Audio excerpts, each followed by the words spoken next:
Hello everyone, स्वागत आप सभी का हमारे YouTube channel Indian Ayurvedic doctor में। लास्ट क्लास में हमने एक तो हमने जेनिटल ट्रैक्ट के डिफेंस मैकेनिज्म के बारे में पढ़ा था, एक हमने पढ़ा था डिफेंस मैकेनिज्म, ठीक है। एक हमने पढ़ा था पेल्विक इन्फेक्शन क्या होता है, उस पेल्विक इन्फेक्शन के कारण, ठीक है, फीमेल जेनिटल ट्रैक्ट में कौन कौन से रोग होते हैं उनके बारे में हम पढ़ चुके हैं। तो पेल्विक इन्फेक्शन हम पढ़ चुके हैं, डिफेंस मैकेनिज्म भी हम पढ़ चुके हैं, और आयुर्वेदिक व्यूज से जो इससे जननांगों के अंदर कौन कौन से इन्फेक्शन होते हैं वो भी हम पढ़ चुके हैं। उसके बाद आज की क्लास में अब हम पढ़ते हैं pelvic inflammatory disease. Pelvic inflammatory disease कैसे होती है? सबसे पहले पेल्विक इन्फेक्शन होता है पेल्विक इन्फेक्शन होता है।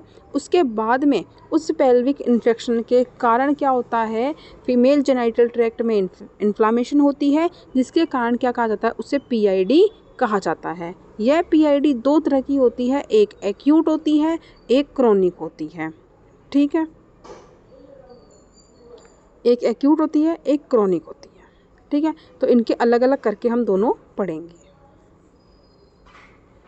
तो वही है पीआईडी यानी कि पेल्विक इन्फ्लामेटरी डिजीज़। इंपॉर्टेंट है, 10 नंबर या 5 नंबर का क्वेश्चन यहाँ से पूछा जाता है। 5 नंबर का होगा तो वो छोटा क्वेश्चन पूछेगा, 10 नंबर में तो मैक्सिमम चांसेस के 10 नंबर में हमेशा आता ही है ये, ठीक है। पेल्विक इन्फेक्शन के कारण जननांगों में क्या होता है, शोथ होता है, जिसे क्या जाता है, पीआईडी कहा जाता है या पेल्विक इन्फ्लामेशन कहा जाता है। यह पीआईडी दो तरीके से होता है, एक तो एक्यूट होता है, एक क्रोनिक होता है। तो सबसे पहले हम एक्यूट पीआईडी की बात करते हैं। तो एक्यूट पीआईडी में हम कितने प्रकार का होता है एक्यूट पीआईडी, उसके बारे में बात करते हैं। तो एक तो एक्यूट को मैं तीव्र बोल दूँ तो तीव्र गर्भाशय ग्रीवा शोथ यानी कि एक्यूट सर्विसाइटिस, अंतःकला शोथ, एक्यूट एंडोमेट्राइटिस, बीजवाहिनी, एक्यूट साल्पिंजाइटिस यानी कि साल्पिंजाइटिस तो बोलते हैं उसको, फैलोपियन ट्यूब को, पेरिटोनियल कैविटी के अंदर होने वाला या पेल्विक कैविटी या पेरिटोनियल कैविटी में होने वाला शोथ, उदरीय कला में पेरिटोनियल, ठीक है। और एक ही क्या लिखा है नीचे, श्रोणिवित्ती यानी कि वेजाइनल रीजन में होने वाला शोथ, वेजाइनल रीजन, या दूसरा है पेल्विक रीजन में होने वाला शोथ। पढ़ देते हैं, हिंदी मुझे भी ज़्यादा अच्छे से नहीं आती। पहले पढ़ते हैं सर्विसाइटिस। सर्विसाइटिस को क्या बोलते हैं, गर्भाशय ग्रीवा में होने वाला शोथ। अब सबसे पहले हम उसके कारण पढ़ते हैं कि होता क्यों है ये, ठीक है, बेसिक से चलेंगे। कारण है कि एक्यूट गोनोरियल इन्फेक्शन। मैंने बताया था गोनोरियल इन्फेक्शन किससे फैलता है, एसटीडी से फैलता है, ठीक है। प्रसव के बाद, गर्भस्राव के बाद और शल्यक्रम के बाद कौन सा इन्फेक्शन फैल रहा था, पायोजेनिक इन्फेक्शन, उसके कारण हो सकता है। या गर्भाशय ग्रीवा में पहले से कोई जीर्ण शोथ हो, गर्भाशय ग्रीवा में पहले से कोई जीर्ण शोथ था यानी कि क्रोनिक इन्फ्लामेशन था उसके अंदर, ठीक है, सर्विक्स के अंदर, उस पर यदि हमने कोई शल्यक्रम कर दिया तो वहाँ पे क्या होगा, तीव्र शोथ उत्पन्न हो जाएगा, ठीक है। विकृति यानी कि क्या हो सकता है इसके कारण, अगर ये सब हो गया तो क्या हो सकता है, इसके कारण ये होगा कि सर्विक्स में क्या होगा, इन्फ्लामेशन हो जाएगा, रक्त का आधिक्य होगा या सर्विक्स से पस का स्राव होगा। अब भविष्य यानी रिजल्ट क्या हो सकता है इसका, रिजल्ट ये हो सकता है, इसको हमने ट्रीट अगर नहीं किया तो वो क्रोनिक स्टेज में चला जाएगा, या हो सकता है कि ये यूट्रस के अंदर या फिर फिलोपियन ट्यूब में क्या होगा, प्रसारित हो जाएगा, यानी इस संक्रमण का क्या हो जाएगा, आगे प्रसार हो जाएगा, यही हो सकता है रिजल्ट। अब इसके सिम्टम क्या आते हैं, सिम्टम यही आते हैं कि वेजाइना से पस का डिस्चार्ज होगा, पेल्विक पेन देखने को मिलेगा उस फीमेल के अंदर, या जब इन्फेक्शन गर्भाशय ग्रीवा के चारों ओर के उत्तकों में होगा, यानी कि यूट्रस के चारों ओर के उत्तक में टिश्यू में इन्फेक्शन होगा तो क्या होगा, तो ज्वर आएगा, ठीक है। और निचले प्रदेश में यानी कि लोअर एब्डोमिनल रीजन में उसे वेदना की अनुभूति होगी, ठीक है। उसके बाद आता है साइन। साइन दो तरीके से मिलते हैं, एक तो सार्वदेहिक यानी पूरी बॉडी में क्या सिम्टम देखने को मिलेंगे, एक स्थानिक साइन देखने को मिलते हैं। स्थानिक साइन का मतलब होगी लोकल, यानी उस पर्टिकुलर उस एरिया में क्या साइन देखने को मिलते हैं। सार्वदेहिक साइन के अंदर या लोकल सिम्टम के अंदर ये देखने को मिलते हैं कि केवल सर्विसाइटिस अगर होता है तो तापक्रम में वृद्धि नहीं होती, यानी कि फीवर नहीं आता। चारों ओर अगर संक्रमण फैलता है यानी कि सर्विस से वो यूट्रस में भी चला गया और फेलोपियन ट्यूब में भी चला गया, तब उस पेशेंट में ज्वर देखा जाता है। क्लियर, समझ में आई। फिर स्थानिक यानी कि स्पेसिफिक क्या सिम्टम आते हैं वहाँ पर, कि सर्विक्स जो होती है उसको दबाने से, उसको प्रेस करने से, उसको मोबिल करने से, उसको हिलाने से उस ग्रीवा में टेंडरनेस यानी स्पर्श असह्यता प्रेजेंट होती है, यानी कि वो स्पर्श करने के सहने यानी स्पर्श करने में भी क्या होती है, इसको दर्द महसूस होता है।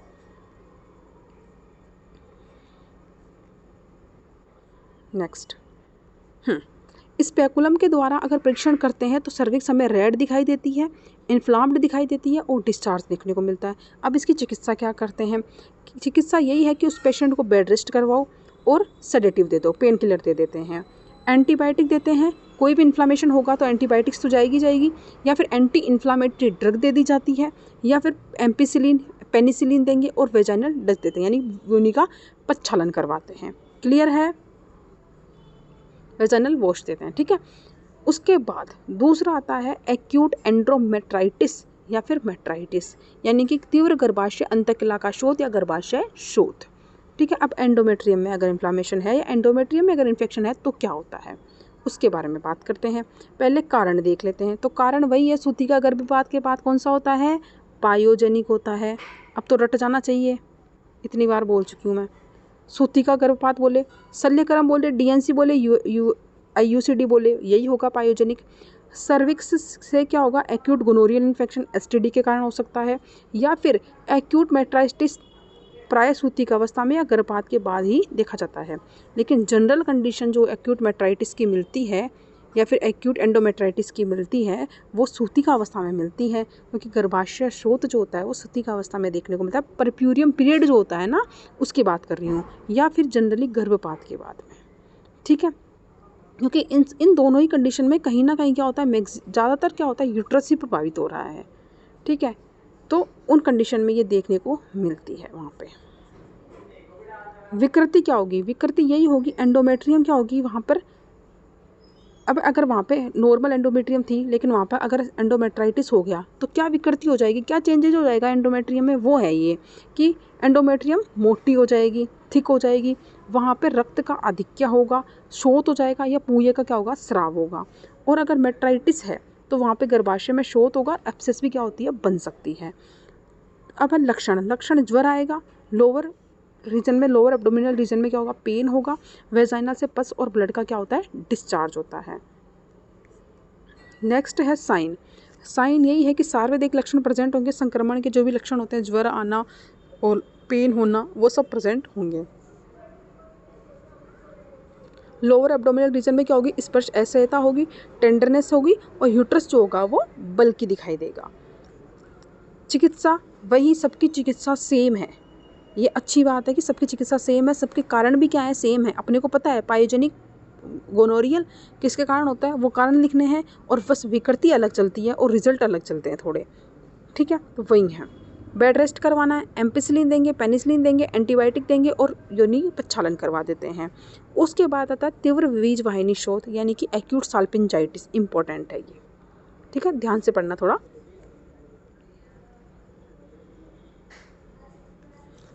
तीव्र बीजवाहिनी का शोथ, परिभाषा पढ़ते हैं पहले इसकी, मैं इसको आराम से पढ़ाऊंगी।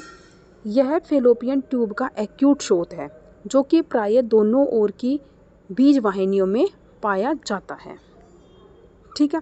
किंतु कभी कभी एक ओर की वाहिनी में भी, यानी कि राइट साइड में अपेंडिसाइटिस के कारण, लेफ्ट साइड में डाइवर्टिकुलाइटिस जो शोथ होता है वो पाया जाता है, ठीक है। बीजवाहिनी के साथ हमेशा ओवरी इफेक्टेड होगी। अगर फेलोपियन ट्यूब तक चला गया इन्फेक्शन तो कंफर्म है ओवरी में भी जाएगा ही जाएगा, ठीक है। कारण गोनोरियल इन्फेक्शन पेल्विक कैविटी से श्लेष्मा कला द्वारा फैलकर बीजवाहिनियों तक चला जाता है। जो गोनोरियल इन्फेक्शन होता है वो पेल्विक कैविटी से होता हुआ श्लेष्मा कला के द्वारा होता हुआ बीजवाहिनियों तक पहुंच जाता है। यह प्राय दोनों तरफ एक साथ प्रेजेंट हो सकता है, कि दोनों ही बीजवाहिनी में हो सकता है और एक साथ प्रेजेंट हो सकता है। पर सबके बाद में, गर्भपात के बाद में, शल्यक्रम के बाद में पायोजेनिक इन्फेक्शन से, या फिर सर्विसाइटिस थी वो इन्फेक्शन स्प्रेड हुआ, कभी कभी इन्फेक्शन हो जाता है, यानी कभी कभी इन्फेक्शन होने के कारण क्या होता है, इसके अंदर इन्फेक्शन स्प्रेड हो जाता है। पाक युक्त यूट्राइन फाइब्रोइड से, यूट्राइन फाइब्रोइड जो होता है उसका पाक हो गया उसके कारण, समीपस्थ अंगों के प्रसार से, यानी कि राइट साइड में अपेंडिसाइटिस थी उसके कारण राइट साइड की जो फेलोपियन ट्यूब है उसमें हो गया इन्फेक्शन, और डाइवर्टिकुलाइटिस था लेफ्ट साइड में, उसके कारण लेफ्ट साइड की फेलोपियन ट्यूब इफेक्टेड हो जाएगी, यानी समीपस्थ अंगों के प्रसार के द्वारा। विकृति क्या होगी विकृति? विकृति यह होगी कि फैलोपियन ट्यूब जो होती है वो मोटी हो जाती है, यानी कि जनरली ऐसी होती है ना, ऐसी होती है, ठीक है, लेकिन ऐसी हो जाएगी एकदम ऐसी मोटी, इतनी मोटी हो जाती है, ठीक है। ये है मतलब बनाने का। तो फैलोपियन ट्यूब जो होगी वो मोटी हो जाएगी, रक्तवर्ण से युक्त हो जाएगी। गोनोरियल इन्फेक्शन से फैलोपियन ट्यूब का गर्भाशय की ओर वाला मुख क्या होता है, बंद हो जाता है। अगर गोनोरियल इन्फेक्शन होता है ना किसी फीमेल में, जो गर्भाशय में जो ओपनिंग होती है, ठीक है, उस फैलोपियन ट्यूब की, ये वाला मुख जो होता है वो बंद हो जाता है। जबकि पायोजेनिक इन्फेक्शन अगर फीमेल में होता है तो ये मुख बंद नहीं होता, ये ओपन रहता है, ठीक है। ये डिफरेंस बता रहा है दोनों में। गोनोरियल इन्फेक्शन में प्रारंभ में तो क्या होता है, मुख खुला रहता है, लेकिन बाद में जो फैलोपियन ट्यूब की जो फिमरी होती है ना, वो आपस में क्या होती है, समीपस्थ रचनाओं के साथ एडेशन होने जाने के कारण, यानी कि उस फिमरी में एडेशन होने के कारण वो चिपक जाती हैं, और चिपकने में कारण जो होता है ओस्टियम यानी मुख जो होता है वो बंद हो जाता है।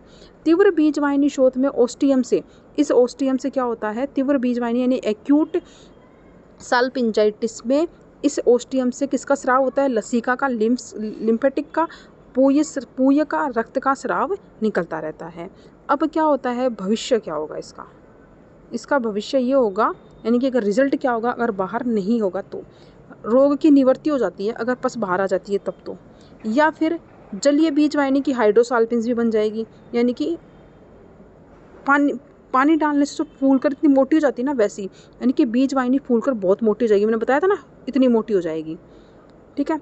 तीव्र बीजवाहिनी पूय शोथ यानी एक्यूट, यानी बीजवाहिनी के अंदर पूय का शोथ हो जाएगा, यानी पस भर जाएगी या फिर पानी भर जाएगा, तो वही है पायोसाल्पिंजाइटिस हो जाएगा, ठीक है। अंड बीजवाहिनी विद्रदी यानी कि ट्यूबो ओवेरियन एप्सिस बन जाएगा, या फिर श्रोणी के अंदर क्या होगी, विद्रदी हो जाएगी। तो ये इसके रिजल्ट है अगर ट्रीटमेंट सही से नहीं करवाया तो।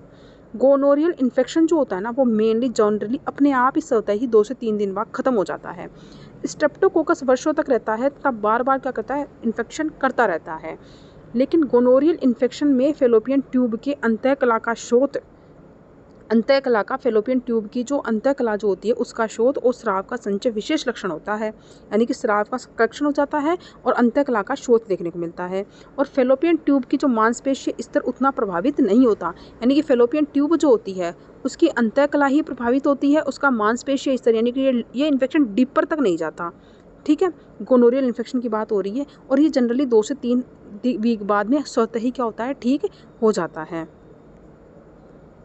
लेकिन पोयो उत्पादक यानी कि जो पायोजेनिक इन्फेक्शन होता है उसके अंदर फैलोपियन ट्यूब में जो शोथ होता है वो मांसपेशीय स्तर तक, यानी कि मसल्स के लेवल तक जाता है, और सीरस कोट और लसिका स्तर भी विशेष रूप से प्रभावित होते हैं उसके अंदर।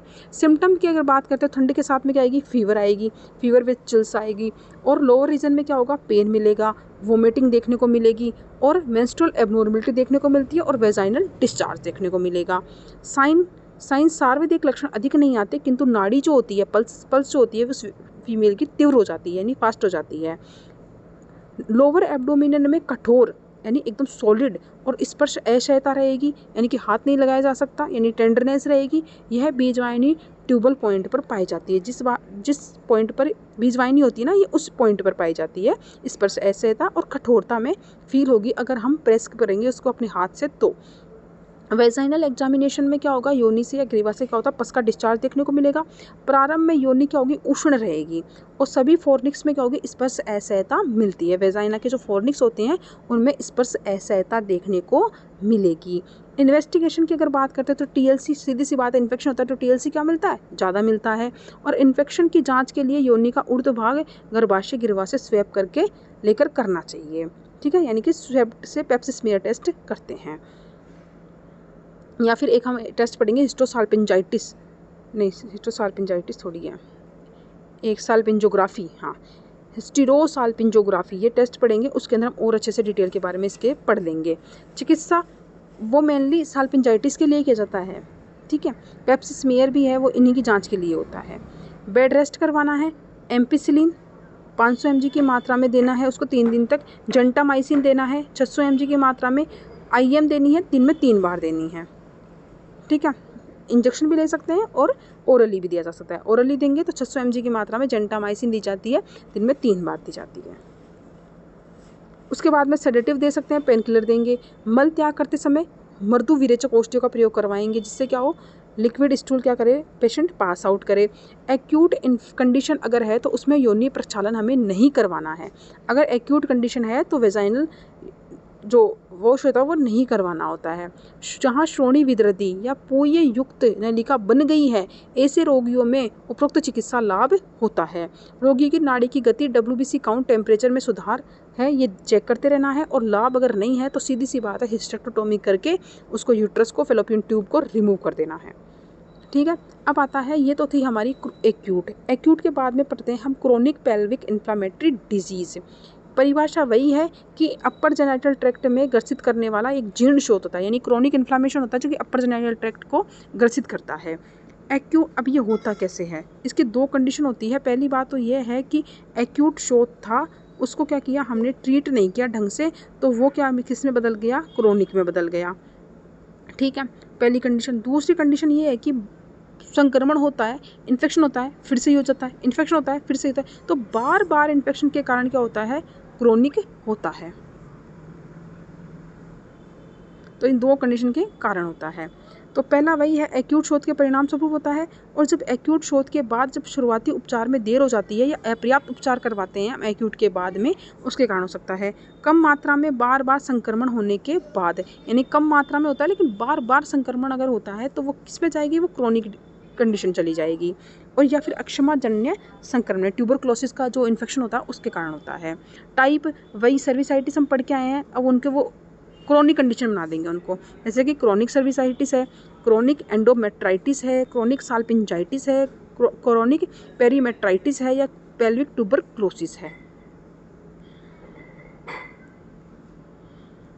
अब इन सब के सिम्टम एक साथ पढ़ लेते हैं। ठीक है, सिम्टम यही होगा कि क्रोनिक पेन, यानी कि उसे लंबे टाइम से क्या होता है, पेन रहता है, पेन बंद ही नहीं होता, पेन रहता ही है उसके। मैथुन में क्या होगी, डिस्पेरोनिया होगी। सेकेंडरी डिस्मेनोरिया होगा, या तो अत्यार्तव होगा या फिर शीघ्रार्तव होगा। योनि से अधिक मात्रा में रक्त का स्राव होगा। लोअर एब्डोमिनल रीजन में पेन होगा और उसे इनफर्टिलिटी देखने को मिलेगी। इन्वेस्टिगेशन में एब्डोमिनल एग्जामिनेशन करवाने पर स्पर्श असहायता मिलती है। वेजाइनल एग्जामिनेशन करवाने पर यूट्रस का आकार क्या होता है, हमें बड़ा दिखाई देता है। स्पर्श असहायता होगी और अल्प गति वाली सर्विक्स दिखाई देती है। और सर्विक्स में क्या देखने को मिलेगा, इन्फ्लामेशन देखने को मिलेगा। सर्विक्स में क्या होगी, पेन भी देखने को मिलेगा। और फोर्निक्स जो होते हैं, वेजाइनल फोर्निक्स जो होते हैं, उनमें क्या होगा, पेन देखने को मिलेगा। लैब टेस्ट में HB ग्राम परसेंटेज करवाएंगे, ESR करवाएंगे, WBC या यूरिन का रूटीन और कल्चर टेस्ट करवाते हैं। ठीक है, चिकित्सा की बात करते हैं तो चिकित्सा है कि अगर एनीमिया है तो उस पेशेंट के एनीमिया को ट्रीट करना है, सेडेटिव देने हैं, एंटीबायोटिक्स देनी है और सर्जरी देनी है। अगर औषधियाँ लेने पर भी लाभ नहीं है तब हमें सर्जरी करवानी है, या बार बार इन्फेक्शन होता है तो सर्जरी करनी पड़ेगी। अत्यार्तव है, इनफर्टिलिटी है, इसके अंदर प्रभावित अगर अंग हैं, इनसे प्रभावित अंगों में क्या करवाई जाती है, सर्जरी करवाई जाती है। ठीक है, तो ये थी PID।